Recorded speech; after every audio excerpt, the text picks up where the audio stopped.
Hi. കഴിഞ്ഞ കുറച്ച് ദിവസങ്ങളായി നമ്മളൊക്കെ വളരെ ചിന്താകുഴപ്പത്തിലാക്കിയ ബുദ്ധിമുട്ടിച്ച ഒരു സംഭവമായിരുന്നല്ലോ ഇന്ത്യ പാക് സംഘർഷം.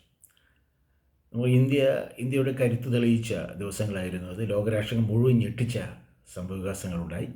ഇന്ത്യയുടെ യുദ്ധ സന്നാഹങ്ങൾ ഇത്രത്തോളം ശക്തവും ഇത്രയും ആധുനികമാണെന്ന് ലോകം അറിയാനിടയായി. ഇതിൽ വളരെ പ്രധാനപ്പെട്ട ഒരു കാര്യം, ഇന്ത്യക്ക് പാകിസ്ഥാൻ്റെ അണ്വായുധ ശേഖരം ഉള്ള കിരാന ഹിൽസ് അടിക്കാൻ പറ്റിയെന്നുള്ളതാണ്.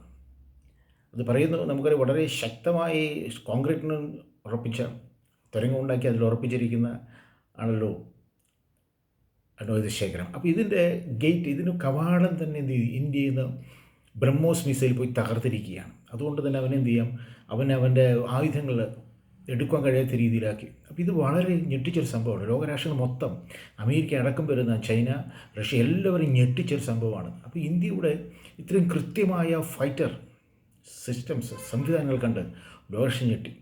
ഏതായാലും നമുക്കും അത് ഇന്ത്യയുടെ പടക്കൊപ്പുകൾ ഇത്രത്തോളം ആധുനികവും ഇത്രത്തോളം കൃത്യമായ ഓപ്പറേഷൻസ് ചെയ്യാൻ കഴിയുന്ന രീതിയിൽ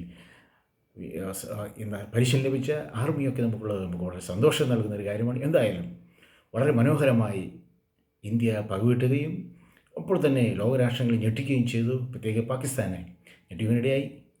അപ്പോൾ ഇത് ഇന്ത്യയുടെ ഒരു വിജയം തന്നെയാണ്, നമുക്കിതെല്ലാം അഭിമാനിക്കാം.